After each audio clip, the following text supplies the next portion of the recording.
kita bicara tentang angka partisipasi pemilih, itu menggambarkan seperti akhir dari proses. Sedangkan indeks partisipasi pemilu itu hal yang bisa disebut sebagai bagian dari tonggak awal sejarah. Bahkan oleh sebagian kalangan disebut sangat ambisius. Bapak menyusun buku indeks partisipasi pemilu untuk pemilu 2024 ini, ada nggak Bapak hal yang sangat menantang atau sangat challenging gitu dalam prosesnya ini? Nah, tantangan ini yang perlu disampaikan ke publik. Jadi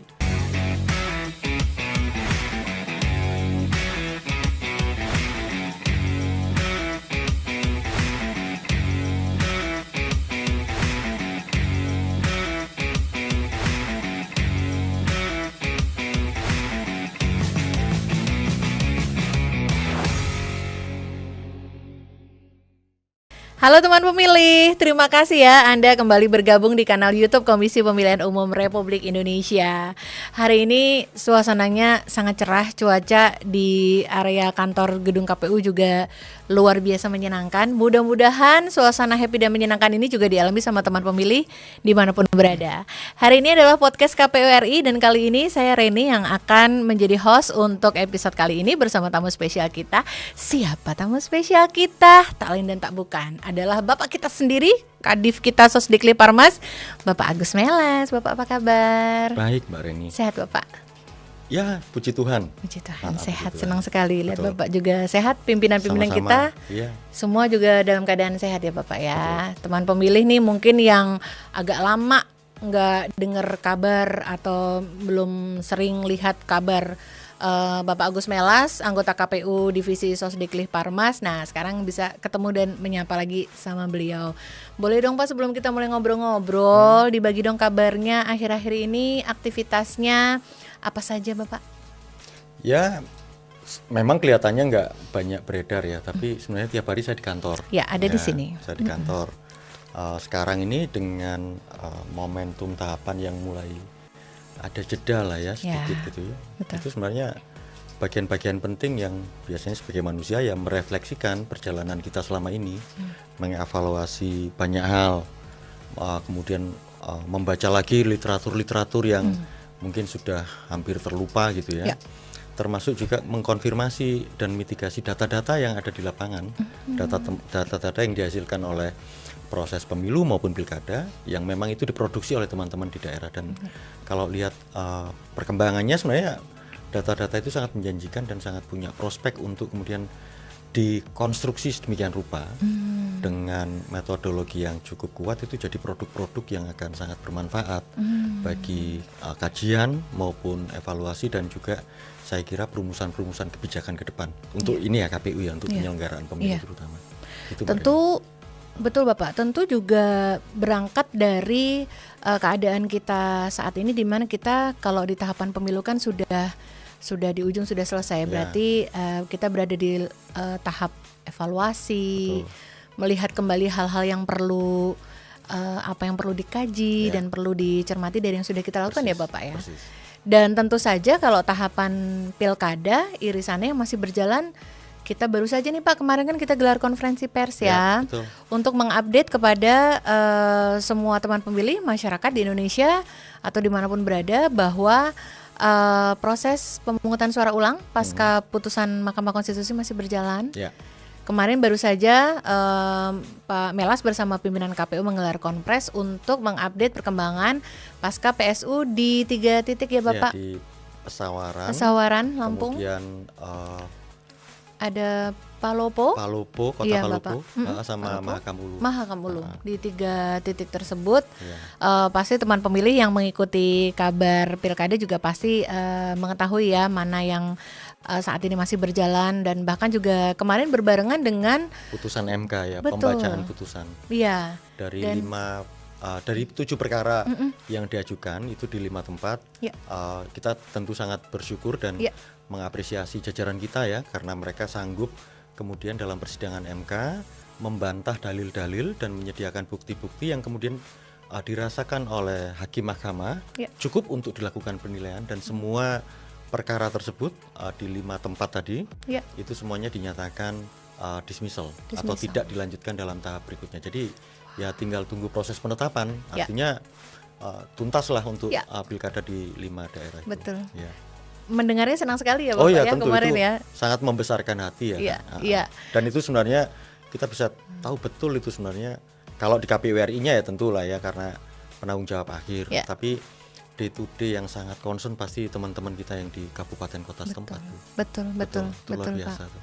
Dan mampu juga untuk fulfill melengkapi semua hal-hal yang terkait prosedur dengan persidangan kemarin juga kan membutuhkan tenaga sumber daya nggak sedikit ya Bapak ya. Karena kan yang paling ketat itu kan dari sisi formilnya tentu ada. Nah tapi yang paling penting juga itu kan dalil-dalil yang diajukan oleh para pemohon itu harus dibantah oleh termohon, oleh kita.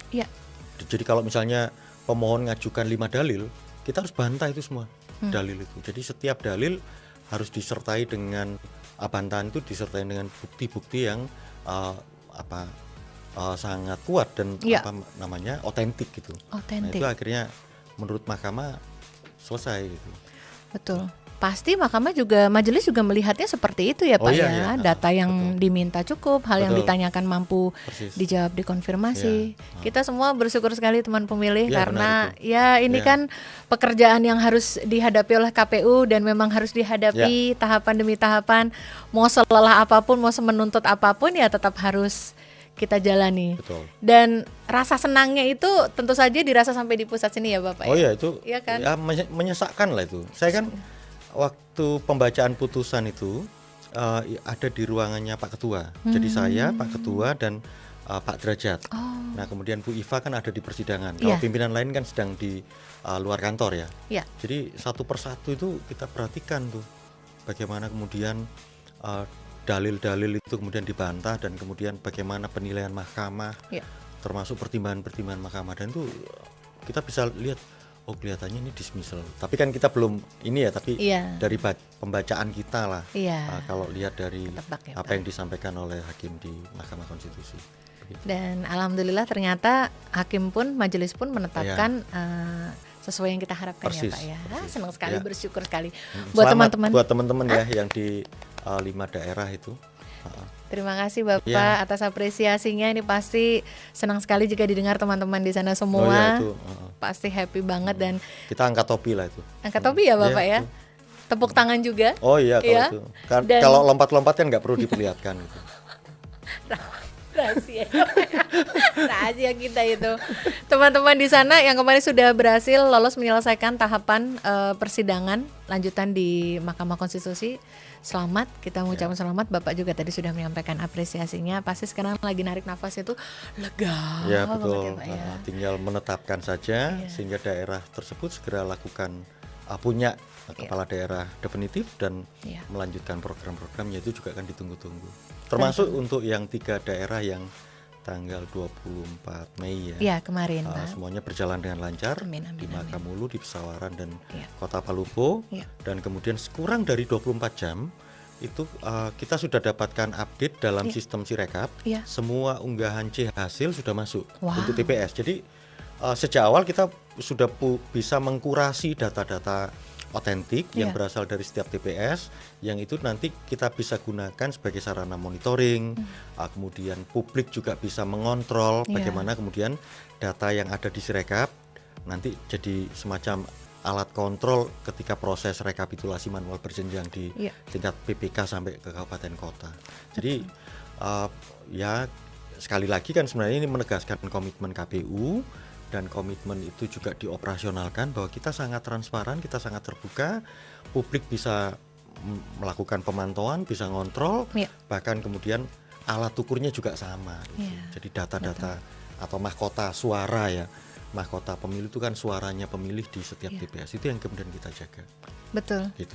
Dan belajar dari waktu ke waktu juga, hal ini memang sudah digadang oleh pimpinan KPU sebagai penyelenggara pemilu. Dari awal proses transparansi ini salah satunya ditunjukkan dengan mengupload C hasil itu tadi, supaya masyarakat semua pemangku kepentingan untuk kepemiluan bisa ikut mengawal bersama-sama ya Pak. Kalau begitu doa yang terbaik juga untuk yang barusan PSU kemarin, semoga segera bisa ketok palu bahasanya Pak ya, segera selesai semua tahapan PSU ini. Intinya semuanya kita doakan lancar, Amin. kemudian mendapatkan hasil yang terbaik. Ya. Soal nanti apakah berlanjut menjadi perselisihan di MK atau tidak, ya tentu itu haknya paslon. Kita tidak bisa halangi itu. Yang pasti jika itu ada, berangkat dari pengalaman sidang-sidang PSU yang ada di MK, salah satunya ya pada saat pembacaan putusan atas 7 perkara di 5 tempat kemarin, itu saya kira itu jadi semacam presiden baik ya. Saling belajar lah dari kabupaten kota yang sudah melakukan hal itu. Dan ini menarik sekali Bapak ketika Pak Melas bilang ini termsnya menjadi belajar. Betul. Karena kemarin ketika bayangkan ketika kemarin proses pilkada selesai Bapak, dan ada tahapan di mana beberapa daerah itu memang harus mengalami proses PHP untuk pilkada, hasil pilkada di Mahkamah Konstitusi. Beberapa itu memang tidak, karena memang tidak ada sengketa ya betul, Bapak ya. Betul. Cuma ini uniknya tadi kalau mengambil terms yang Bapak ucapkan belajarnya itu, lucunya juga adalah kalau teman-teman di daerah itu bahasanya apa ya, mungkin menyemangati dirinya itu adalah nggak apa-apa kita masuk ke tahapan PHP, ada yang memperkarakan di daerah lokus mereka bekerja biar kita belajar. Oh iya. Ya kan Pak? Jadi tingkatannya katanya kan gitu. dari intermediate mungkin jadi advance lagi. Lo ya suka nggak suka kan? Ya itu ternyata the perks-nya itu keuntungannya tuh ternyata itu gitu. Ini jadi semuanya ada hikmah ternyata. Ada hikmahnya. Ini luar biasa loh Bapak. Saya Indonesia banget lah ya. Indonesia banget, tapi Bapak ini sangat mengagumkan bagaimana kita melihat teman-teman kita di KPU Provinsi Kota itu semangatnya itu setinggi itu. Nggak apa-apa, ayo kita hadapi. Capek pasti lelah, pusing itu pasti menyiapkan semua prosedur dan administrasinya. Tapi yang mereka tanamkan dalam hatinya, dalam semangatnya adalah kalau kita nggak sidang di MK, kita nggak akan belajar. Persis. Kita rugi 5 tahun gitu, karena belum tentu persidangan pemilu berikutnya atau pilkada berikutnya 5 tahun lagi belum tentu juga bakal bersidang ya Bapak ya. Ini semangat yang harus kita berikan penghargaan yang luar biasa loh. Ibaratnya diuji tapi malah happy gitu ya Pak ya. malah seneng gitu. Iya itu betul, kan naikkan grade. Iya, oh gitu ya Pak ya, naik kelas biasanya. Iya, betul. Nah, teman pemilih, itu tadi seharusnya saya menanyakan kabar akhir-akhir ini, kabar terakhir dari Pak Melas, apa yang beliau lakukan, tapi ternyata sebanyak itu yang keluar adalah perenungan. Itu refleksi ya dan hasil kontemplasi lah. Sudah bagian dari perenungan ya Bapak. Oh iya, betul. Wow, luar biasa. Teman pemilih, ternyata tidak boleh saya katakan tidak mudah, tidak gampang yang dilakukan sehari-hari oleh anggota KPU, pimpinan KPU di tingkat pusat di Republik Indonesia, karena banyak hal yang harus dielaborasi dan harus diputuskan. Dan kita juga tentu bersyukur hari ini Pak Melas berkenan untuk duduk bersama kita di studio podcast KPU untuk, nah ini baru nih mau rumpi sama Bapak nih ngobrol, kita pengen dapet cerita dari Bapak nih, karena ternyata sepanjang proses kita melaksanakan pemilu kemarin dan kemudian kita sudah berada di tahap bisa dibilang akhir atau evaluasi ya Bapak untuk menyiapkan ke pemilu berikutnya, banyak kita menyampaikan di beberapa kanal informasi kita bahwa KPU memproduksi beberapa bahan informasi, salah satunya adalah buku-buku. Dan ini buku-buku yang diproduksi KPU ini juga banyak jenisnya nih. Kemarin kita sudah sempat ngobrolin tentang buku storytelling data pemilu. Oh ya, dengan Bu Betty. Dengan Ibu Betty. Nah, ternyata teman pemilih KPU pun juga menyiapkan, memproduksi, kita sudah membuat buku. Kali ini kita bicara tentang indeks partisipasi pemilu. Wow, Bapak izin boleh nggak ditunjukkan nih? Ada barangnya loh, nih covernya. Nah, seperti ini dan judulnya adalah Indeks Partisipasi Pemilu pada Pemilihan Umum tahun 2024. Nanti teman-teman bisa juga mengakses, ini bisa diakses. Betul. Ini nanti kita tampilkan di gambar sebelah Bapak. Ya, ada di situ, nanti bisa di-scan barcode-nya di situ. Nah, ini adalah bukunya. Nah, ini adalah buku Indeks Partisipasi Pemilu. Teman pemilih, ini adalah hal baru yang kita temui baru di pemilu 2024 ini. Sebelum kita masuk ke dalam bukunya, sama nggak sih Bapak? Indeks Partisipasi Pemilu dengan yang biasa kita dengar di setiap pemilu itu ada angka partisipasi pemilih. Nah itu gini. Kalau di pengalaman pelaksanaan pemilu di Indonesia ya, sepanjang yang saya ikuti sampai kemudian jadi bagian dari penyelenggara pemilu, keluarga besar penyelenggara pemilu, Ya. biasanya partisipasi pemilu itu diredusir sangat simpel menjadi tingkat partisipasi pemilih atau turnout pada hari H yang katakanlah 75%, 80%, 81% gitu ya. Di situ. Nah, tentu itu satu hal yang juga penting karena bagaimanapun juga ini yang membedakan Indonesia dengan negara-negara lain. Pemilu itu jadi ajang event nasional yang kemudian partisipasi pemilih untuk hari H itu penting. Tetapi jika hanya mendasarkan diri pada outputnya itu turnout saja, itu proses pemilu itu kan sebenarnya ada tahapan yang kemudian sangat kompleks dan dilaksanakan sekian waktu. Jadi kalau hanya melihat sekedar partisipasi hari H, itu hanya mencuplik salah satu saja dari proses yang kemudian sangat panjang dan kemudian dikerjakan dengan sangat serius oleh penyelenggara pemilu, termasuk juga kementerian lembaga terkait, stakeholder itu ya, termasuk juga pemilih. Nah, ini yang jadi dasar mengapa kemudian kita coba exercise bagaimana kita bisa di 2024 itu melihat secara utuh partisipasi pemilu di pelaksanaan pemilu 2024 bukan hanya ansih dari sisi turnout. Turnout tetap harus dijaga dan kita bisa deliver itu. Makanya untuk partisipasi pemilih hari H di pemilu nasional lalu, baik untuk Pilpres maupun Pileg, baik untuk DPR, DPD, DPRD provinsi dan kabupaten kota, angkanya kan 81-82%. Itu tidak berbeda dengan tahun 2019. Pemilu sebelumnya. Bahkan bedanya sekarang di 2024 kita juga merekognisi bahwa di daftar pemilih itu DPT itu ada daftar pemilih khusus. Nah dulu di tahun 2019 dia tidak dilibatkan dalam penghitungan untuk mengukur jumlah partisipasi. Nah sekarang kita libatkan, makanya angkanya itu 81% selisih ya 0,1% lah dibandingkan pemilu 2019 lalu. Tapi kalau misalnya kita ikuti persis cara penghitungannya, formula penghitungannya seperti 2019 lalu tidak beda. Di situ. Nah, bedanya kan sekarang kita lebih menerima satu fakta bahwa di setiap TPS itu dalam daftar pemilih selain DPT ada juga yang daftar pemilih khusus gitu. Nah itu tertera dan berapa jumlahnya itu yang kemudian proses pemutakhiran daftar pemilih kita sangat baik, maka semuanya terekam dengan otentik gitu. Nah itu yang dilibatkan. Artinya ketika kita bicara tentang angka partisipasi pemilih, itu menggambarkan partisipasi pemilih di hari H. Betul, itu seperti akhir dari proses. Sedangkan indeks partisipasi pemilu itu kemudian kita desain sedemikian rupa itu untuk bisa memotret partisipasi partisipasi pemilu gitu ya, partisipasi masyarakat di setiap tahapan pemilu, mulai dari pendaftaran partai politik, kemudian pemutakhiran daftar pemilih, pencalonan, kampanye, sampai pemungutan dan penghitungan suara. Jadi kalau tidak salah ada 11 tahapan ya, bahkan lebih mungkin 15 tahapan yang kemudian kita tetapkan sebagai alat ukur. Nah nanti turnout itu jadi salah satu bagian yang kemudian kita ukur.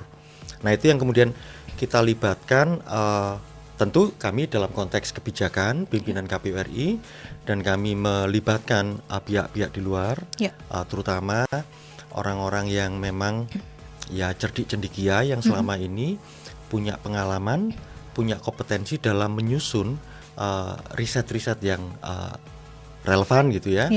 Nah termasuk juga kalangan dunia perguruan tinggi. Jadi nanti itu indeks partisipasi pemilu itu disusun dalam bentuk konsep, kemudian dimensi, kemudian diturunkan lagi dalam bentuk variabel. Variabel itu diturunkan lagi dalam bentuk indikator yang itu kemudian numerik. Nah bisa menghasilkan indexing gitu.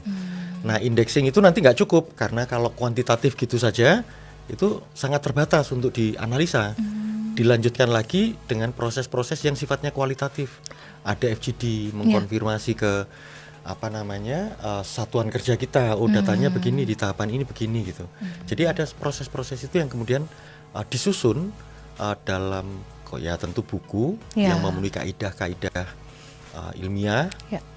Ya misalnya ada latar belakangnya, metodologi, kemudian data-data yang muncul, kemudian analisa. Nah itu ya sebenarnya ini semacam laporan hasil riset lah, hasil indexing itu, Ya. dan kemudian dipublikasikan. Nah kalau demikian, ini nanti jadi rujukan buat para pihak di luar untuk men-challenge, untuk ya challenge apakah metodologinya semacam itu. Jadi membuka ruang diskusi. Dan pada saat peluncuran, saya ingat betul itu ada salah satu narasumber yang jadi pembahas, Prof. Lily Romli, yang dari BRIN sekarang ya. Karena saya ikuti juga waktu itu LIPI namanya, masih Lembaga Ilmu Pengetahuan Indonesia, menyusun semacam indeks standarisasi tentang partai politik.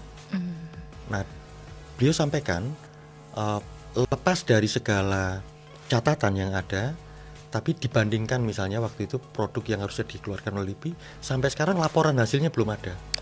Padahal saya ikuti mungkin sekitar 2010 gitu. Sampai sekarang. Sekarang 2025 ya, anggaplah gitu ya. Nah, kita sendiri kan ini baru dicanangkan 2022. Ya. Di situ. Dan ini satu produk baru ya, karena belum pernah dilakukan oleh lembaga penyelenggara pemilu, khususnya lembaga kita. Belum pernah. Gitu ini sih, Mbak. pertama kali sih Pak dilakukan baru ya. Pertama. Baik, dan teman pemilih sebenarnya kalau berkesempatan untuk mengikuti jalannya pemberitaan di kanal-kanal informasi KPU itu sebenarnya akan ada tuh serpihan-serpihan aktivitas dalam mengawal indeks partisipasi pemilu ini. Bapak ada jejak-jejaknya gitu. Siapa saja orang-orang yang dilibatkan, kemudian hal-hal apa yang menjadi progresnya. Artinya KPU membukukan tema subjek indeks partisipasi pemilu ini dengan harapan memang supaya masyarakat dapat ikut melihat, mencatat, mungkin seperti Pak Mela sampaikan, mungkin mencermati atau mungkin mengkritisi atau mendebat mungkin ya Bapak ya di masa setelah ini atau pemilu berikutnya. Namun langkah pertama ini adalah hal yang bisa disebut sebagai bagian dari tonggak awal sejarah. Iya, tantangan tersendiri ya, buat kita, karena belum pernah ada produk sebelumnya. Dan kemudian ini bisa dibilang bahkan oleh sebagian kalangan disebut sangat ambisius. Sangat ambisius karena itu, Pak. Ya, bahwa saya setuju nanti setiap produk itu tentu harus diperbaiki, ditingkatkan kualitasnya ke depan. Tapi kita tidak akan pernah beranjak pada nilai yang sama, cara ukur yang sama kalau tidak dilakukan. Nah, jadi gitu. Jadi apakah ada kekurangannya? Pasti. Itu namanya juga produk manusia, produk ilmu pengetahuan. Yang namanya expertise atau pengetahuan atau keilmuan itu batasannya langit. Expert atau ahli itu ada batasnya. Nah, itu kan usia, bahan bacaan gitu-gitu. Jadi ya normal. Tapi kalau tidak dibukukan, tidak disusun dalam bentuk laporan, kita nggak punya cara ukur yang sama. Dan ambisiusnya adalah bagaimana mungkin lembaga ini melalui divisi yang saya ampu sangat berani untuk memotret bentuk-bentuk partisipasi dan mengukur partisipasi oleh setiap pemilih itu di setiap tahapan. Iya, setiap tahapan loh. Dan itu kemudian diindeksingkan. Bisa diukur gitu, kuantitatifnya muncul, kualitatifnya muncul, dan kemudian apa yang bisa dimaknai dari sana, itu yang menurut saya tantangan tersendiri. Dan saya kira di periode ini ya bisa dikatakan KPU periode ini kan KPU yang men-challenge banyak hal. Misalnya baru periode ini di tahun 2024 kantor KPU itu disetting sedemikian rupa jadi ajang untuk melaksanakan debat perdana calon presiden wakil presiden. Belum pernah itu. Ya, memang pertama kali itu luar biasa. Sejarah. Itu. Nah, kemudian di divisi kita juga menghasilkan produk semacam ini. Di divisi yang lain seperti kemudian Bu Betty itu menghasilkan satu peta data pemilu yang selama ini kalau saya sebagai peneliti pemilu itu mengidam-idamkan. Gitu, Pak. Oh iya, itu sangat diidam-idamkan. Jadi yang paling baik itu sebenarnya gini, apa yang dihasilkan oleh satu lembaga berupa data, informasi, dokumentasi itu kemudian bisa dikurasi sedemikian rupa dan dikonservasi oleh lembaga itu sehingga publik bisa mengakses, mendapatkan data-data mentah yang kemudian diolah dan kemudian bisa dilakukan penilaian. Itu yang paling luar biasa dan itu yang sangat diimpikan dan baru di periode ini direalisasi. Iya. Dan teman pemilih boleh mencatat bahwa ini bukan proses yang tiba dan selesai dalam waktu beberapa hari atau beberapa minggu ya Pak ya. Ternyata butuh waktu beberapa tahun untuk menyelesaikan ini sampai akhirnya hasilnya dapat dicetak, dapat diwujudkan dalam bentuk buku yang bisa diakses dan disajikan kepada publik untuk diakses oleh siapapun. Betul. Sebenarnya buku ini sudah kita launching di akhir tahun 2024 kemarin ya Bapak. Iya. Di memang, awal kalau nggak salah. Awal tahun ya Pak ya? Awal tahun 2025. Awal tahun 2025, betul. Awal tahun 2025 karena itu sudah menyelesaikan semua proses untuk perincian yang dapat ditampilkan oleh buku ini dan tidak ada yang bisa diungkapkan kecuali bangga ketika akhirnya terwujud juga semua proses yang dijalani yang dari awal sepertinya kok panjang banget, ini ujungnya akan sampai di mana, kapan ya selesainya gitu, setelah pemilu selesai kapan bisa direalisasikan dalam bentuk fisik yang bisa dilihat gitu. Ya inisiasi awal itu pasti biasanya makan lebih banyak waktu. Gitu. Tapi ya, begitu selesai, nah itu yang paling baik kan. Produk itu sedapat mungkin bisa kalau sudah berhasil direplikasi, diduplikasi dan secara metodologi bisa diterapkan di banyak tempat.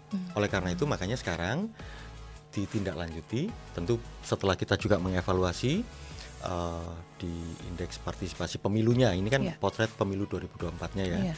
Untuk pilkada sekarang sedang berjalan dan saya kira kalau dari sisi targetan waktu pasti tidak akan makan lebih banyak waktu. Oh gitu Pak. Karena teman-teman di daerah sebagai penyedia data juga belajar dari pengalaman penyusunan indeks partisipasi pemilu 2024 dan kemudian indeks partisipasi pilkada 2024 itu jadi semacam kalau kita ujian itu ada remedial gitu. Kalau kemarin dia udah pernah gitu ya kemarin di IPP yang 2024 mungkin nilainya skornya masih dianggap turun, kurang optimal.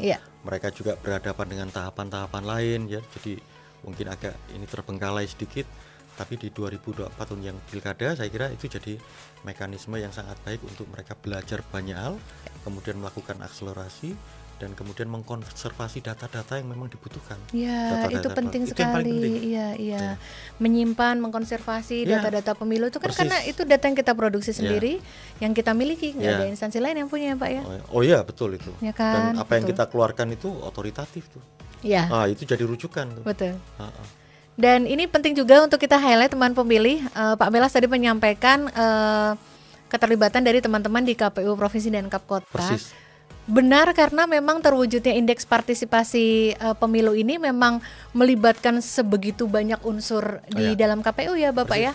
Semua KPU, semua satker itu memang terlibat untuk menginput yang dilakukan dalam setiap tahapan dari sejak awal pemutakhiran data pemilih, kemudian tahapan berikutnya pencalonan, kampanye dan seterusnya. Jadi memang bagian atau aktor yang juga berperan penting itu tidak hanya di KPU RI-nya, tapi mereka yang menginput data-data ini di setiap tahapan ya Bapak.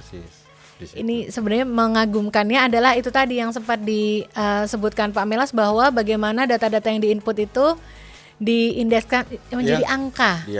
Orang kan suka ya Pak ya dengan angka ya. Berapa persen? Sudah segini persen. Suka kan ya? Itu ya. Iya Bapak, betul-betul. Nah, dan inilah di buku inilah teman pemilih semua keterlibatan dari segenap unsur KPU, tidak hanya di pusat dengan segenap stakeholder kita, para peneliti dan juga orang-orang yang terlibat, tapi juga itu tadi salah satu aktor utama itu adalah teman-teman divisi kita provinsi dan kabupaten kota.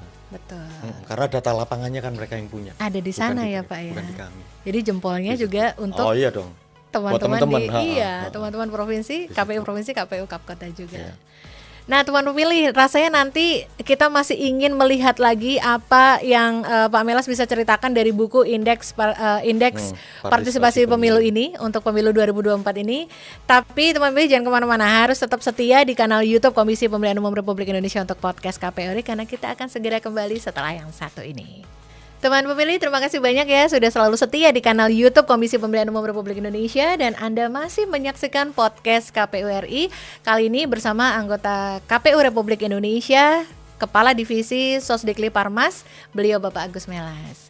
Bapak, dari tadi kita satu segmen sudah ngobrolin soal buku indeks partisipasi pemilu untuk 2024. Tapi sebelum kita lanjutin ke isi bukunya ini Bapak, boleh dong Bapak spill dulu, Bapak terakhir baca buku untuk Bapak sendiri itu, Bapak baca buku apa?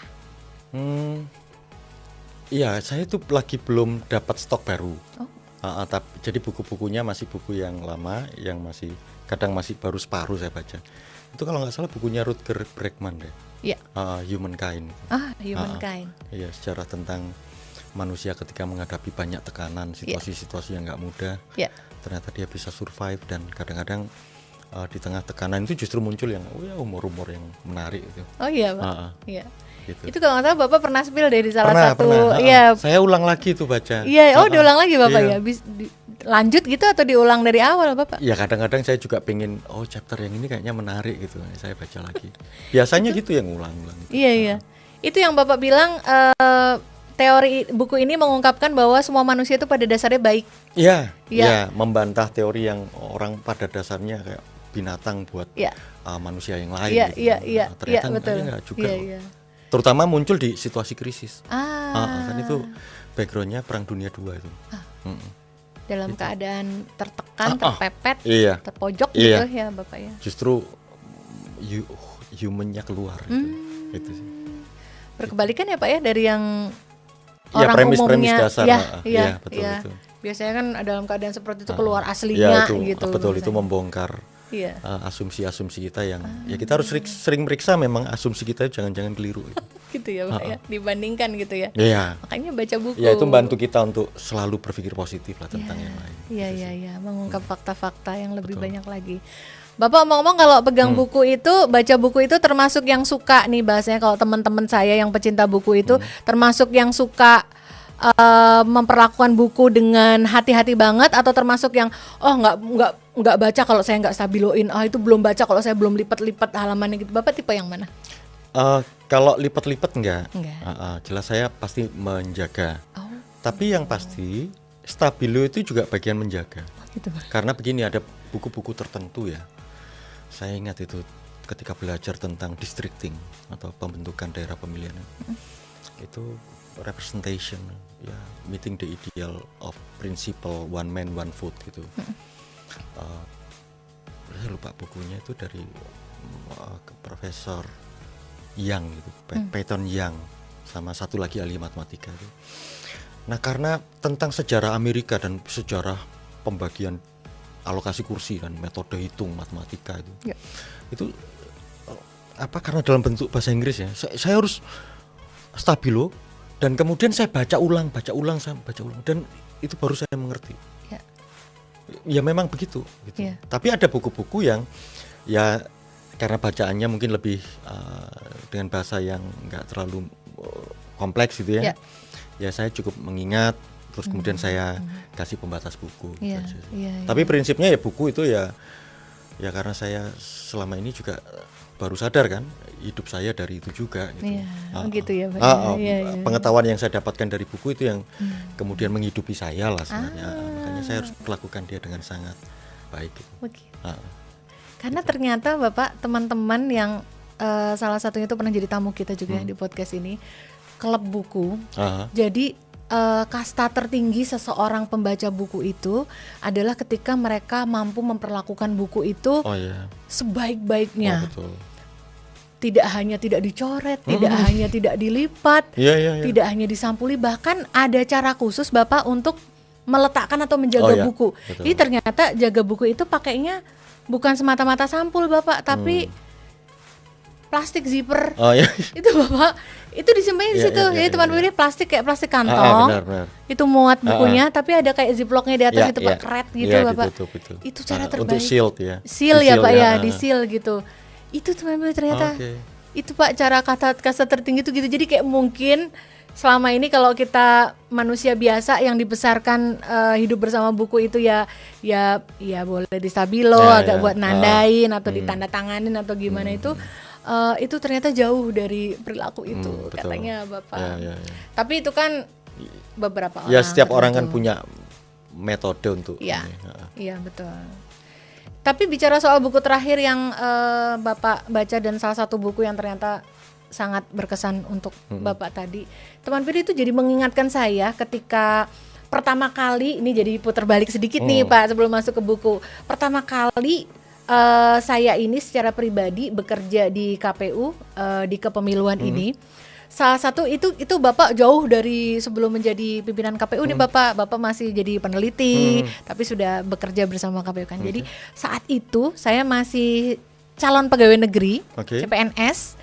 Kabak saya tuh pernah bicara, ini kamu kalau mau tahu belajar dari satu-satunya ahli matematika pemilu di Indonesia saat ini itu Pak Agus Melas gitu. Jadi dengar nama Bapak Itu waktu siapa itu. yang fitnah? Bukan yang melakukan fitnah itu? Ada itu kabak saya. Masih beliau Acung, masih ada. Acung kayaknya pernah ya. Dia tiba-tiba datang minta ini. Dia waktu itu mahasiswa S2 TKP, iya tata kelola pemilu. Jadi minta wawancara, tapi iya. nggak tahu isunya apa Acung. Oh iya kan? Nah kan, ya kan? Di kantorku yang lama ya. Iya. Ternyata. Jadi teman pemilih di belakang kamera itu ada produser kita namanya Mbak Ajeng, dia dulu itu untuk penelitian tesisnya ya itu narasumbernya adalah Pak Melas gitu. Iya ya benar ya. Ya itu mengingatkan juga ketika sama kayak tadi yang saya tarik dari belakang tadi, ketika kami ini di Sekretariat Jenderal KPU pertama mengenal profil Bapak itu jauh sebelum dari saat ini itu adalah ngelihatnya tuh kayak kalau ketemu Bapak itu pertama awal-awal dulu kalau ketemu Bapak di forum-forum kajian FGD gitu, dengerin gitu sama teman-teman gitu Pak yang masih staff-staff. Jadi dulu sudah sejak dulu memang ada gosipan-gosipan itu ya. Nggak gosip itu kan fakta. Itu fakta, itu pimpinan kita sendiri yang ngomong waktu itu saya masih staff tuh kabak saya tuh ngomong gitu. Jadi kamu kalau mau dengerin nih kata-katanya Pak, kamu Ren kalau mau dengerin apa itu matematika pemilu dengerin kalau Pak Melas itu lagi presentasi lagi bicara. Jadi kita kalau di forum-forum kayak jadi gitu, kita anak-anak yang masih baru-baru ya Pak ya, baru belajar pemilu gitu, pengen tahu lebih lanjut tentang teknis kepemiluan itu ya kita begitu sesinya Bapak kita diem semua, dengerin semua, ikut masuk ke ruangan semua gitu. Setelah gitu, dengerin ada yang bisa diterima. Belum ngerti sih Pak. Itu yang paling penting. Kenapa ditanya sih Pak? Nggak apa-apa aja. normal. Buku makanya yang saya ceritakan bukunya saya Stabilo itu. Saya punya buku itu mungkin sekitar tahun 2004. Dan sampai sekarang masih jadi bacaan saya dan saya ulang-ulang. 2004 Kadang-kadang saya masih nggak ngerti-ngerti itu. 2004 kita belum jadi pegawai di sini. Ya, saya kan udah merasa terlanjur ya terjeblos di dunia kepemiluan kan, saya harus dalami dong. Iya betul. Saya nggak punya waktu untuk trial error lagi. Gitu. Iya Pak ya. Nggak bisa mundur. Sudah harus memilih ya waktu itu. Nah, karena saya merasa bukan orang yang jenius, saya harus telaten. Nah, itu aja, pelan-pelan. Ya ya kayak filsafat Jerman tuh ada tuh. Es gibt kein Meister vom Himmel gefallen. Jadi nggak ada pengetahuan, pengalaman, kemampuan yang jatuh dari langit. Semua harus Anda kumpulin pelan-pelan. Bergantung metodenya orang. Ada orang yang sangat jenius, baca sekilas selesai. Gitu. Tapi kalau saya kan berulang-ulang, gitu. Ya sedikit demi sedikit. Tapi ya yang jelas nggak ada tuh kemampuan, pengetahuan yang jatuh dari langit. Itu aja. Wow. Simple. Itu bisa kita catat bersama-sama ya teman pemilih ya, untuk mengingatkan, menyemangati kita juga. Tidak ada hal yang tidak mungkin untuk kita miliki atau kita punyai kalau kita mau memperjuangkan. Dan terus menerus ya Bapak ya. Konsisten. Konsisten. Baik, menyenangkan sekali mendengar kabar bacaan terakhir Bapak dan tetap selalu Bapak, tapi itu label itu melekat di Bapak terus loh itu. Sebagai ahli matematika pemilu. Udah matematika itu udah seperti apa ya teman pemilih, ini matematika pemilu gitu. Karena gitu. matematika saya kan buruk. Makanya saya harus belajar itu. Itu tantangannya. Gitu Pak. Iya. Enggak, tapi memang dari ini jadi balik nih, matematika buruk itu maksudnya dari zaman sekolah gitu nggak happy gitu ya Pak sama matematika? Ya pokoknya ya itu dibanding ilmu sosial ya, sejarah gitu, geografi saya lebih sangat kuat dan minatnya sangat luar biasa untuk itu. Jadi itu sekaligus tantangan, jadi tantangan tersendiri kan. Dan itu mau nggak mau kan pasti mempengaruhi bagaimana kemudian kita bertindak dan berperilaku. Ya. Dan itu saya kira hampir sama dengan pimpinan lain. Makanya kan di periode ini banyak hal yang sangat baru kan. Ya. Jadi kayak kita ini ditantang untuk, kan sejarahnya manusia itu dia memecahkan rekornya sendiri. Misalnya di olahraga dulu mungkin 100 meter lari cepat itu sekian detik. Kemudian dipecahkan rekor, makin lama makin. Termasuk kita membangun peradaban itu, membangun bangunan gitu ya. Ya. Dulu untuk gedung dengan skala ukuran seperti ini ya butuh waktunya dengan teknologi yang sangat ada pada saat itu mungkin sekian lama. Tapi dengan perkembangan manusia yang teknologinya maju, makin lama makin cepat. Jadi kalau kita lihat sejarah peradaban manusia itu ya sejarah bagaimana manusia bisa menaklukkan rekor-rekor yang sudah ada sebelumnya. Lihat aja apapun itu. Ada wise word bilang kemenangan terbaik itu adalah kalau mengalahkan diri sendiri. Ya bisa mengalahkan diri sendiri atau ya rekor yang dipegang oleh yang lain. Dulu kita hanya berpikir pengen terbang ke angkasa, ternyata Wright bersaudara bikin pesawat dan ternyata terbang. Setelah itu tidak berapa lama kemudian, kan 1000 tahun masa kegelapan misalnya di Eropa, kita nggak menghasilkan invensi apapun. Tapi begitu masa modern itu kemajuan, mulai dari kita terbang sampai mendarat di bulan kan dalam hitungan puluhan tahun saja. Di situ. Ya itu sebenarnya bukti bahwa manusia ya challenge batasannya. Gitu. Berlaku juga untuk kita pemilih, persis dong. Ya, Bapak, untuk semua manusia. Ya, dalam segenap aspek. Betul. Nah, tinggal satu saja. Ini juga filsafatnya Immanuel Kant. Manusia hendaknya mengembangkan potensi dirinya hingga ke titik yang paling optimal. Sah. Ambisi itu sah. Tapi lakukan dengan cara-cara yang wajar. Itu yang penting. Nggak nyontek. Kalau misalnya itu idenya orang direkognisi, kalau misalnya KPU menyediakan banyak datanya diambil dari KPU, dianalisis, dikasih sumbernya. Berasal dari KPU, berasal dari situs Sirekap. Nah gitu-gitu loh. Ini kan juga muncul di publik gitu loh. Betul. Karena ada orang yang mengusahakan itu, kemudian tersaji. Tata keramanya ya. Iya itu kan itu etika tersendiri yang harus tetap kita pegang dengan betul. situasi dan kondisi apapun. Itu bagian integritas kita. Iya gitu. betul Bapak, setuju sekali. Pasti teman pemilih juga semuanya mengaminkan ya. Betul. Dan Bapak, kita setelah mendengar cerita Bapak soal buku terakhir dan ternyata konsep yang diyakini sama Pak Melas nih. Nah, Bapak dalam Bapak menyusun buku Indeks Partisipasi Pemilu untuk pemilu 2024 ini, ada nggak Bapak hal yang sangat menantang atau sangat challenging gitu dalam prosesnya ini? Iya. Nah, tantangan ini yang perlu disampaikan ke publik. Jadi, sebagaimana pekerjaan-pekerjaan yang baru diawali, KPU itu kan bukan lembaga riset.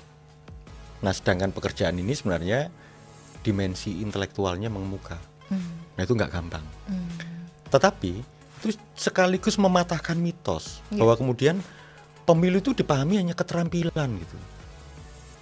Pemilu itu hanya dipahami oleh data-data yang tersedia. Tidak, data-data yang tersedia yang memang itu pekerjaan sehari-hari dari penyelenggara pemilu itu harus disusun dan ditata sedemikian rupa sehingga data itu berubah menjadi pengetahuan. Nah, kita ini ditantang untuk bagaimana lembaga penyelenggara pemilu yang sudah punya sumber dayanya itu didesain sedemikian rupa, disusun dalam metodologi yang memenuhi kaidah-kaidah ilmiah, melibatkan banyak pihak yang kompeten di bidangnya, dan kemudian menghasilkan produk yang pada akhirnya menjadi satu pengetahuan, bukan sekedar informasi. Indeks partisipasi misalnya.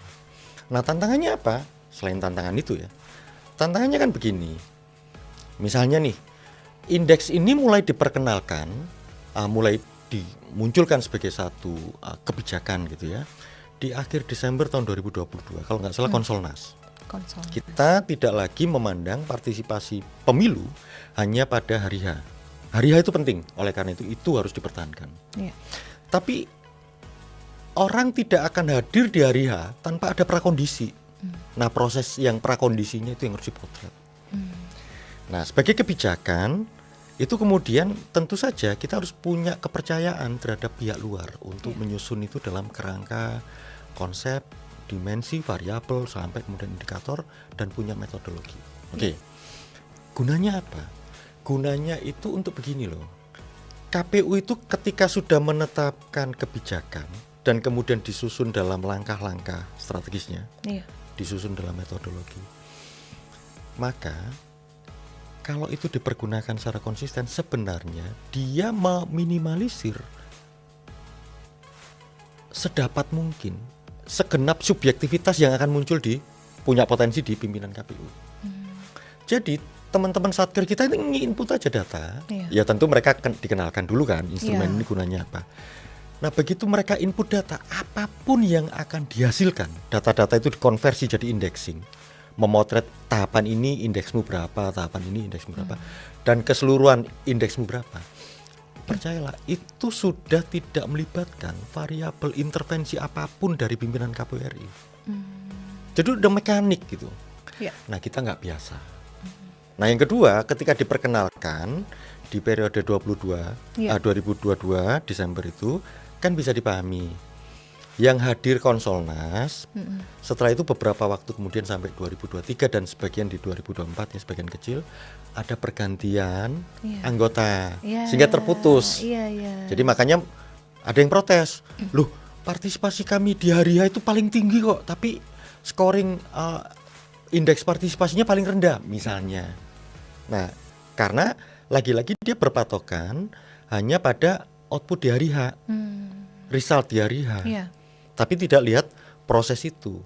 Nah, bisa saja proses itu tidak tercermin karena mungkin ada data-data yang kemudian tidak disiplin mengisi. Nah, itu sebenarnya di sana.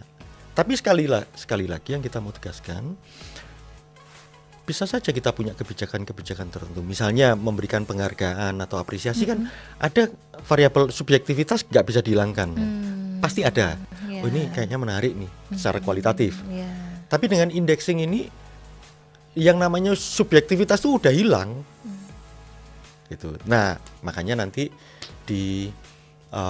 ini tantangan kan, karena teman-teman sudah tahu betul bagaimana mekanisme indexing ini bekerja. Tentu untuk menyusun indeks partisipasi di pilkada, kita kan juga lakukan beberapa penyesuaian, juga aspirasi itu dimunculkan oleh teman-teman. Nah, tentu tugas dari tim peneliti kan menyusun agar itu bisa objektif lagi. Nah, itu oleh karena itu kalau kemarin di penyusunan IPP 2024 ada yang ketinggalan, ada yang tidak ajak gitu ya. Tidak konsisten. Nah, itu penting tuh. Kerjaan semacam itu penting tuh. Nah, jadi kalau mau dipahami ya suka nggak suka. Kalau dikatakan subjektivitasnya, saya ingin menularkan segala pengetahuan yang saya punya sampai di posisi saya sebelum jadi KPU, itu saya tularkan ke lembaga ini. Ya konsisten, ajak. Tidak ada hal yang besar kalau nggak dimulai dari yang kecil. Di situ. Nah, inilah sebenarnya. Gitu Mbak Rini. Itu betul. Tantangannya lebih banyak di situ sih. Terdengar diungkapkan dengan ringkas beberapa frase kalimat, tapi sesungguhnya ada proses bertahun-tahun. Oh iya Pak. Dan ini juga IPP kan juga sama tuh 2022 Desember baru kita bisa deliver, harusnya 2024 akhir tahun. Tapi karena ada situasi tertentu kita masih urusannya tahapan ya, dan itu teknis kan sangat prioritas ya. Nah, kemudian kita deliver di awal tahun 2025 dengan situasi yang efisiensi juga. Nah, mungkin gegap gempitannya mungkin nggak terlalu besar, tapi komitmen kita bahwa substansinya ada. Di situ. Betul. Dan waktu itu kira-kira ketika gagasan ini muncul dan mulai akan diinisiasi gitu, respon rekan-rekan di Satker itu bisa digambarkan seperti apa tuh Pak waktu itu? Ya, pada dasarnya kalau saya lihat ya, ini kan ya ini kalau ini subjektif saya. Diskusi ya kelihatannya tertarik gitu. Meskipun kalau saya lihat ya mereka sendiri juga membayangkan karena nggak pernah kebayang gitu. Pada akhirnya kan kalau ini mau disusun ya ini kan tesisnya orang gitu sebenarnya. Kan tesis kan karena pasti kita akan bicara tentang problem statementnya apa. kemudian background masalahnya yang mau diungkap, kemudian literatur terdahulu, kemudian metodologi untuk menjawab pertanyaan itu kan diperlukan metodologi tertentu. Betul. Di situ, dan kemudian semacam triangulasi terhadap data seperti apa dan bagaimana kemudian itu diujikan di banyak pihak. Jadi lagi-lagi tantangan terbesar adalah mengubah mindset ya, penyelenggara pemilu, bahwa Anda tidak sehari-hari hanya sekedar teknis. Tapi juga pekerjaan Anda itu sangat dekat jaraknya dengan kerja-kerja intelektual. Itu satu fakta yang nggak bisa dibantah. Kenapa? Anda sudah punya sumber daya yang terlebih dahulu menghasilkan data dibanding yang lain. Ya, betul. Jadi curhat ya. Jadi tahu deh. Ya, menarik tapi. Iya, itu concernnya lah, concern saya. Iya, betul. Dan sejujurnya juga kan kita di sekretariat kan juga mampu memotret bagaimana respon dari awal kita beberapa kali melakukan semacam pengenalan atau pelatihan ya Bapak ya. Terkopo-kopo lah ya. Dan ya waktu itu hal yang nggak bisa kita pungkiri terpotret ya Bapak ya. Dan terlebih memang kenyataannya memang teman-teman di KPU Provinsi Kap Kota di saat tersebut memang hektik. Betul. Simultan menjalankan proses tahapan pemilunya. Dan waktu itu kalau kita boleh mengingat, ada masa di mana sebelum Agustus 2024 kan nomenklatur pekerjaan Sosdikli Parmas itu melekat dengan teknis penyelenggaraan pemilu. Persis, sehingga struktur organisasinya jadi begitu. Jadi luar biasa menantang memang waktu itu. Tantangan berikutnya kan tantangan organisasi. Karena apakah ini diprioritaskan? Ini penting mungkin, tapi pada saat itu bukan urgent. Yang urgent apa? Ya teknis. Harus diselenggarakan. Itu loh. Tapi bisa dipahami ya. Kita ngadepin berbagai tantangan yang sangat luar biasa itu. Itu selalu terjadi dalam setiap tahun-tahun kepemiluan ya seperti itu. Mana yang harus duluan, mana yang tetap nggak boleh ditinggalkan ya Bapak ya.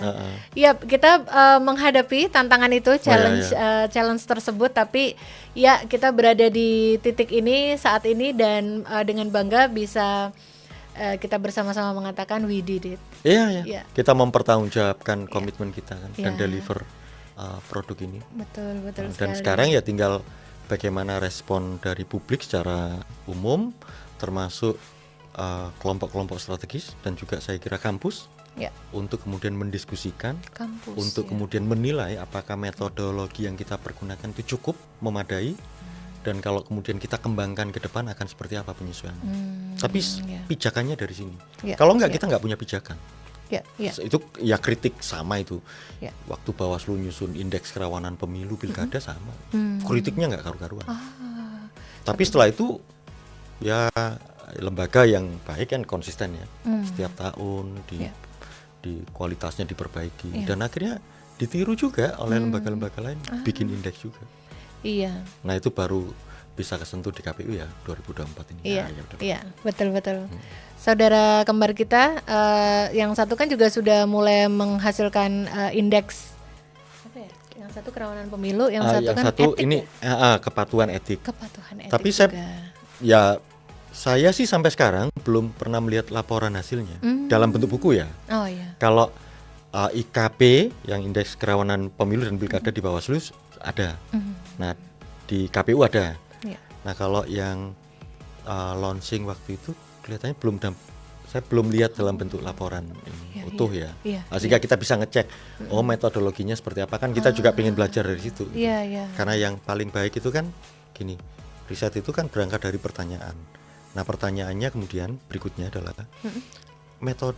metodologi apa yang Anda mau pergunakan untuk menjawab pertanyaan itu. Itu yang paling penting. Semua hal itu urusan metodologi. Betul Pak. Gitu sih. Supaya hasilnya nanti benar-benar bisa mengelaborasi semua faktor yang sudah disusun. Betul. Gitu. Jadi teman pemilih juga nanti kalau mengakses buku ini, sekali lagi nanti kita bakal tampilkan barcode-nya kalau teman pemilih nanti mau mengakses. Di situ sudah diceritakan juga termasuk metodologinya. Instrumen-instrumennya, sampai satu hal yang tentu saja menjadi salah satu result atau tujuan yang kita ingin gambarkan dalam buku ini adalah ukurannya ya Bapak ya, indeksingnya kan? Indeksnya Jadi indeksnya itu berapa? Nah, di Nah. buku ini nih nanti kelihatan setiap provinsi kelihatan masing-masing indeks partisipasi pemilu di 2024-nya provinsi A, B, C sampai 38 itu semua ada angkanya. termasuk Bapak ya. kabupaten kota.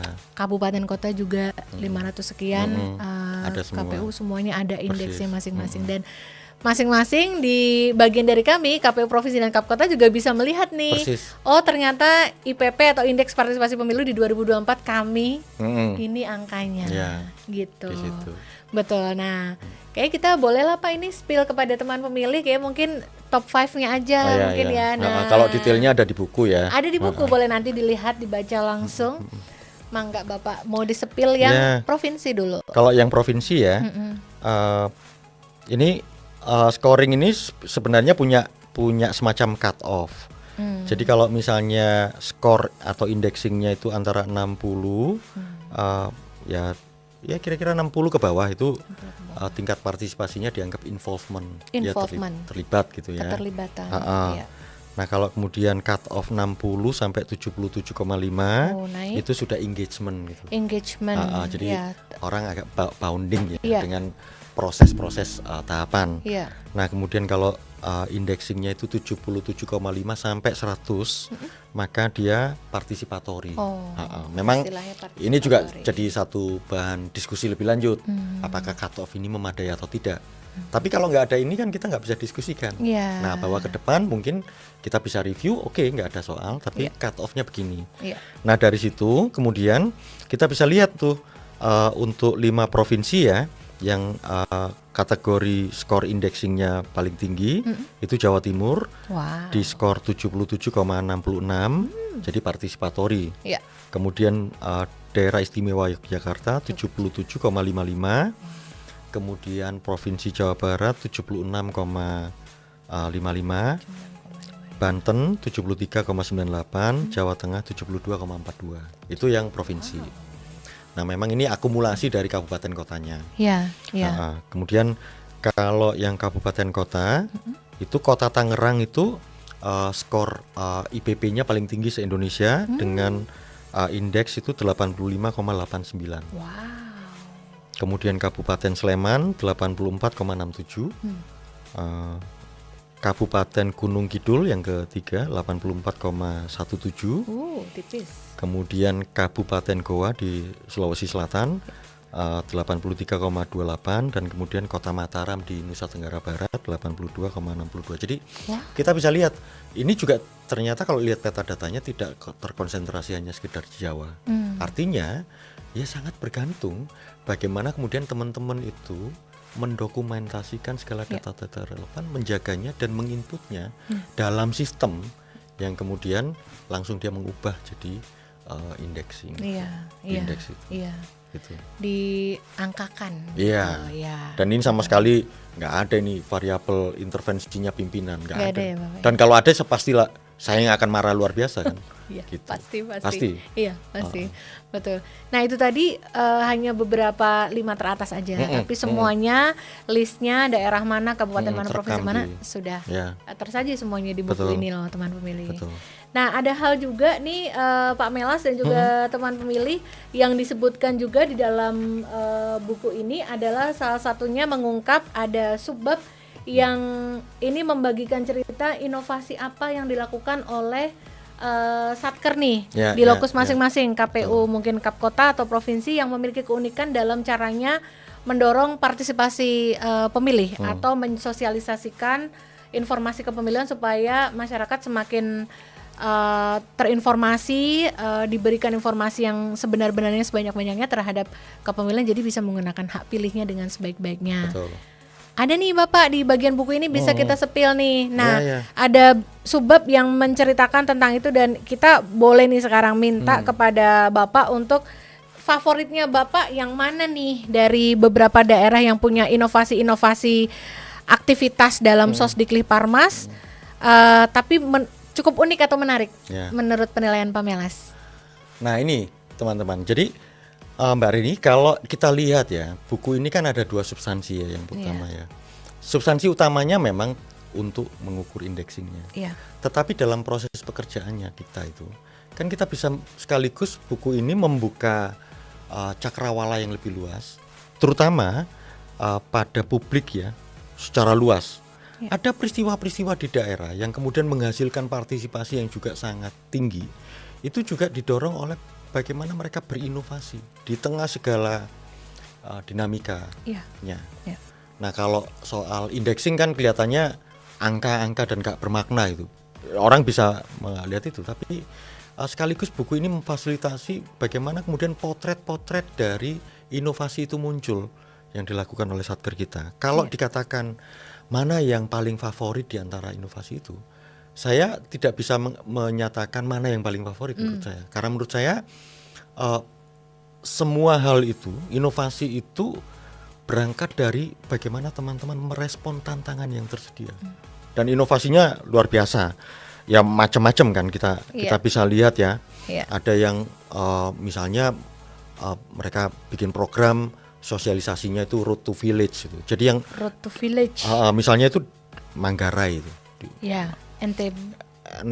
Ya, NTT. Nah itu mereka memanfaatkan budaya-budaya lokal sebagai sarana dan pintu masuk untuk kemudian melakukan sosialisasi dan penyebarluasan informasi tentang pemilu 2024. Ya. Dan itu yang dikejar adalah ya sebagaimana judulnya Road to Village ya, jadi desa kampung-kampung gitu. Iya. Dan itu juga nggak mudah. Iya. Ada yang misalnya ya ini fakta di satu daerah mungkin ya perimbangan komunitas keagamaan juga berimbang dan kemudian religiusitas dari satu wilayah itu sangat kuat ya. Maka mereka bikin program-program sosialisasi selepas Jumat dan kemudian selepas ibadah Minggu. Jadi semuanya dapat. Jadi bagaimana teman-teman itu kemudian dengan sangat bijak itu berusaha untuk mengembangkan inovasi dan kemudian memperlakukan para pihak secara proporsional. Itu menurut saya bukan hanya sekedar inovasinya, tapi bagaimana kebijakan mereka menjadi sesuatu yang bajik. Nah itu maksud saya inilah yang kemudian kita bisa rekam. Ya. Dan menurut saya contoh-contoh inovasi ini yang perlu dibukukan, dimasukkan jadi satu chapter tersendiri. Ya. Dan pada akhirnya mengangkat sesuatu yang sangat lokal menjadi isu yang sangat nasional. Ya. Ya. Dan itu ya satu saat mungkin bisa menginspirasi pihak-pihak luar lain ya. Iya, betul. Ada yang kemudian teman-teman di Satker yang kemudian menyasar khusus yang forum-forum dasawisma. Kan kita udah lupa tuh. Kalau saya dulu ya di kampung ibu saya itu ya arisan dasawisma tuh. Kalau waktu kecil kan saya ikut gitu. Iya. Nah, Bapak ikut kan arisannya? Ya waktu kecil kan ngikut aja gitu, biar dapat kue gitu. Iya. Nah kalau sekarang kan sudah, iya masih ada ya. Iya. Ternyata masih ada. Gitu loh. Nah yang gitu-gitu menarik ya. Jadi kalau tadi yang soal proporsi umat keagamaan kan, kalau tadi Dore kan kita bisa paham tuh. Oh mereka ini terlihat mereka betul-betul menguasai wilayahnya. Nah itu yang paling penting tuh. Iya. Itu yang nggak mudah loh itu. Betul. Dapat itu. Itu sangat menggambarkan sekali sih Bapak keadaan kita menguasai wilayahnya, karena yang tahu karakteristik masyarakat di tempat masing-masing ya teman-teman di lokus masing-masing ya Bapak ya. Dan tidak bisa diberlakukan sama keunikan-keunikan ini. Iya, dan kita atasannya nggak bisa intervensi itu, malah salah itu. Iya. Gitu loh. Betul, nah yang betul, gitu-gitu Pak. kan harus diangkat tuh. Iya. Jadi isu nasional. Betul. Bagian-bagian kecil yang dilakukan di setiap unit lokus kabupaten kota sampai ke desa-desanya yang dilakukan sama semua penyelenggara pemilu itu, kalau dikemas dan diceritakan kembali, ini akan ya seperti inilah pemilu di Indonesia. Ya. Dan kalau kita lihat secara umum ya, sebenarnya kita bisa membuktikan premis-premis dasar kita terkait dengan visi misinya KPU, terutama di divisi kita ya, itu menjadikan KPU sebagai pusat pengetahuan dan berbagi pengalaman tentang kepemiluan, pengetahuan. Informasi, data kita kelola sebagian rupa jadi pengetahuan nih sekarang. Indexing dihasilkan oleh divisi lain juga produk-produk yang pengetahuan ya. Kemudian pengalaman yang dipertukarkan, pengalaman di bawah itu kita potret jadi potret ke atas nih. Itu betul. Jadi kita bisa cek nanti apakah satu konsep itu konsisten atau dia ada retakan itu di situ. Ya kerja itu kan dari mulai alam pikir sampai prakteknya kan katanya teori menguji praktek, praktek membuktikan teori kan. Ya. Nah, ini yang kita coba lakukan. Betul, di situ betul. sih. Itu sangat menarik juga, betapa uniknya bagaimana teman-teman kita penyelenggara pemilu Bapak di setiap daerah sampai unit terkecil itu. Tadi kalau yang Bapak ceritakan adalah di unit adat, ya unit adat atau keagamaan. Ya. Pernah juga nih ada cerita nih Bapak dan teman pemilih, proses sosialisasi itu dilakukan di acara pernikahan seseorang Bapak. Iya. Tapi itu lazim, memang nggak Iya, iya, apa-apa betul. di daerah Iya, itu nggak nggak apa-apa. Betul. Jadi ketika di acara pernikahan itu biasanya kan ada sambutan tetua, Ya. penasehat seseorang yang dituakan. Nah ada lagi sambutannya itu adalah Penyelenggara dari pemilu. serius Pada netok ya. Iya. ada Bapak. Iya. Dan saya diceritain itu sampai antara geli, takjub. Oke. Tapi itu terjadi dan itu biasa di sana. Jadi Menarik. mic-nya dikasih mangga kepada Bapak PPK waktu Ya, itu ya ya, Pak ya. ya, ad hoc-nya gitu. Jadi ad hoc ini PPK ataupun PPS ini ya dia bahasanya Bapak presentasi. Semacam sambutan, tapi isinya tentang mengencourage ayo gunakan hak pilih. Betul. Nanti pergi ke TPS 14 Februari 2024 Ya, gitu Pak. betul. Itu luar biasa. Iya. Luar biasa cerita. Bahkan ada seperti yang itu ya, ini Bapak. kan, ya ini kan bergantung pembawaan orangnya kan. Kita bisa lihat itu berangkat dari situasi-situasi yang kira-kira gini. Apa lu mau gua ada? Misalnya kan gitu ya, ya simple ya. Palu Itu gada. juga iya palu gada gitu. Nah, itu kan dituangkan juga dalam program. Sebenarnya kalau kita maknai lebih dalam, kira-kira apa lu nanya gue bisa gitu. Iya, Makanya kan ada programnya gini. Salah satu kabupaten kota itu. Sapa, siap apa saja pertanyaan Anda. wow. Kan sebenarnya apa lu mau gue bisa gitu, gue ada gitu. Palu gada kan bener kan? Gitu. Iya, iya. Tapi oke, itu forum-forum semacam itu butuh gitu. Iya, betul Bapak. Ya yang lain-lain sih. Ya Itu izin Pak, itu tadi di Kabupaten Batubara. Sumatera Utara ya Bapak ya. Di situ. Siap apa saja pertanyaan Anda. Top Ya banget kan? ini. Sebenarnya makna paling dalam apa? Apa lu mau gue bisa? Gue jawab deh. Yang penting kamu datang ke TPS gunakan hak pilih. Itu yang paling luar penting di biasa. situ. Iya Bapak. Dan bagaimana kita mengenali semua teman-teman kita penyelenggara pemilu ini juga menggunakan kreativitas yang luar biasa, melibatkan beragam stakeholder di setiap daerahnya, baik itu kolaborasi pendanaan, kolaborasi penyelenggaraannya kan Bapak, itu kerja yang luar biasa dari perencanaan sampai dan itu kan sebenarnya bagian dari visi kita yang kedua, menjadikan KPU sebagai pusat kolaborasi dan kerjasama multi pihak. Kita ini punya stimulan, momentumnya kita jadi pihak yang otoritatif untuk menyelenggarakan.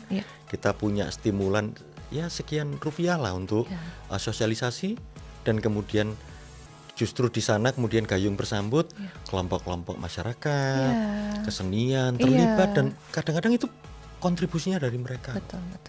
Dan itu kan potret itu terlihat ketika kita di nasional lakukan program kirap pemilu hampir di 300 lebih satuan kerja. Kita hanya bisa kontribusikan satu satker mungkin 50 juta. Tidak Tapi banyak. kalau lihat eventnya itu lebih dari 200 juta. Luar Artinya biasa kan itu Bapak. kontribusi dari banyak pihak. Itu ya tidak bisa diabaikan. Menyemarakkan. Gitu, dan kita udah jalankan fungsi itu. Betul. Kita memfasilitasi tumbuh kembangnya iklim yang sangat kondusif untuk para pihak bekerja sama membantu kita. Betul. Ini juga tidak lepas Bapak dari kemampuan seluruh penyelenggara pemilu di setiap Satkers Indonesia mengelaborasikan hal tersebut menjadi hal yang luar biasa ya Bapak ya. Jadi konsep itu akhirnya bisa membumi gitu. Dan tereksekusi Pak ya. Makanya kan ya saya sampaikan tadi kan, bahkan beberapa peneliti itu ketika saya sampaikan itu mereka menyatakan ambisius sekali itu. Tapi ya kalau konsep ya memang begitu. Nah tinggal kita cek di perjalanannya. Nanti kita evaluasi mana yang retak, mana yang kurang. Dan sampai sekarang sebenarnya konsisten. Makanya outputnya apa? Ya di pemilu 2024 semuanya dilaksanakan tepat waktu. Bukan hanya sekedar tepat ya, tapi juga tingkat partisipasi juga dipertahankan, dan kemudian tumbuh kembang keterlibatan masyarakat, dan itu bisa dipotret di setiap tahapan, itu bisa tersaji dan bisa diakses oleh semua pihak. Betul, betul Bapak. Dan itu tentu saja Pak Melas akan kembali kepada kenapa KPU merasa perlu untuk membuat buku indeks partisipasi pemilu untuk pemilu 2024 ini. Tentu juga berangkat dari situ, dan tujuannya juga untuk hal tersebut ya Bapak, untuk semua pemangku kepentingan. Kalau yang dimaksud dalam highlight Pak Melas tadi tentu saja misalkan pihak-pihak yang berkepentingan di ranah akademisi atau ingin menguji kembali ataupun di ranah politik ya Bapak. Betul. Mungkin ini bisa sekaligus menjadi pesan nih dari Bapak, apa yang ingin Bapak sampaikan kepada masyarakat di luar sana dengan adanya buku Indeks Partisipasi Pemilu 2024 ini. Ya, sebenarnya gini, ini bisa berangkat dari satu konsep yang saya tidak bilang ambisius ya. Sebenarnya simple ya, sederhana lah sebenarnya. Kita ini punya kebutuhan yang sampai sekarang kebutuhan itu sebelum direalisasi jadi indeks, buku indeks itu jadi semacam mimpi.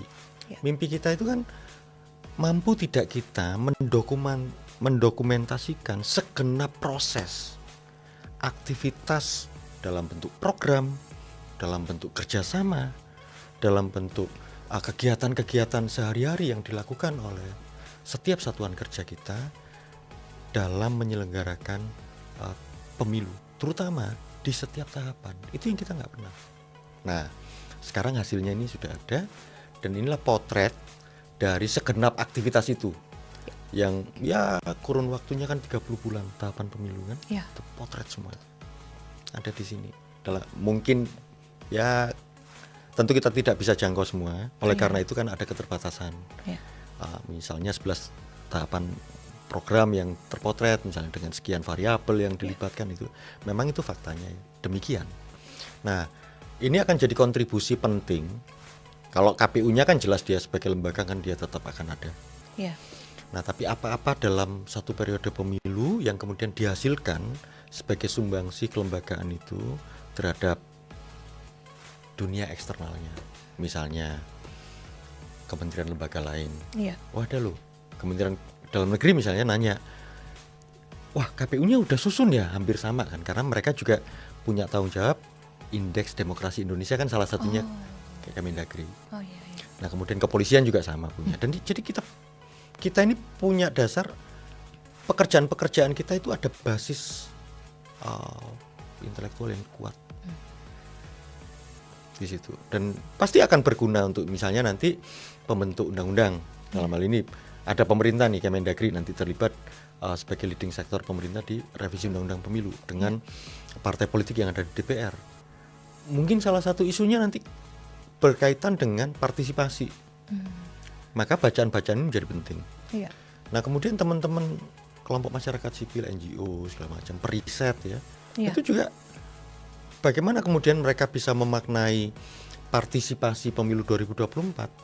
Ini salah satu rujukannya. Jadi bisa ya dibuat sebagai challenge, apakah premis-premis mereka terjadi atau tidak. Nah, kalau buat dunia kampus ya jelas kan, ini kontribusi paling besar kan di urusan metodologi. Nah, ini mau apakah dianggap cukup? Misalnya tadi cut off tuh, apakah involvement, engagement atau partisipatori apakah cukup, atau kampus harus didorong untuk menyusun lagi cut off yang berbeda gitu, yang baru, yang lebih memadai gitu. Jadi itu tantangannya di situ ya. Memungkinkan untuk berkembang lagi ya Bapak ya. Baik. Teman pemilih, luar biasa kita bisa mendengar langsung dari Bapak Agus Melas, dan hal-hal yang sudah kita obrolkan hari ini saya percaya teman pemilih akan mengambil banyak manfaat dan akan menjadi dasar untuk memutuskan langkah-langkah berikutnya dari teman pemilih semua, baik itu Anda penyelenggara pemilu ataupun orang-orang yang berada dalam pemangku kepentingan kepemiluan. Jadi Bapak, kita bisa sekali lagi nih kasih nih ke teman pemilih nih, kita freeze dulu sebentar ini barcode-nya nih. Nah, ting. Nah, itu tadi teman pemilih sudah kita kasih barcode-nya. Silakan nanti kalau mau mengakses atau kalau ada kesempatan untuk mau lihat langsung barangnya, karena ada beberapa orang itu ya memang tidak digital aja Bapak, gitu. Emang into the paper aja gitu ya, maunya pegang kertas gitu ya. Dan tentu saja di sini juga ada perpustakaan pemilu. Satu-satunya yang dimiliki ya hanya KPU yang punya, karena semua buku data kepemiluan adanya di sini. Ya betul. Dan kalau begitu sepertinya hari ini akan bersambung lagi, insya Allah di episode berikutnya Bapak kita cerita lagi tentang buku lain yang diproduksi oleh KPU khususnya divisi Sosdikli Parmas juga. Dan hari ini sangat menyenangkan Bapak, terima kasih telah membagikan ceritanya tentang buku Indeks Partisipasi Pemilu. Ya di belakang layarnya lah ya. Betul. Mengapa mengapa kita perlu membuat buku ini. Baik. Terima kasih banyak waktunya Bapak. Sama-sama Mbak Reni. Mudah-mudahan nanti ada waktu lagi untuk mampir dan ngobrol-ngobrol lagi di sini. Ketemu teman pemilih semua. Sehat selalu untuk Bapak. Sama-sama. Dan teman pemilih terima kasih banyak sudah meluangkan waktu. Kita mungkin ada gini 1 jam ngobrol. Mudah-mudahan banyak hal yang bisa dibawa dan diceritakan kembali di waktu-waktu ke depan. Teman pemilih juga jangan lupa untuk selalu menyaksikan episode-episode berikutnya dari podcast KPU RI hanya dari kanal YouTube Komisi Pemilihan Umum Republik Indonesia.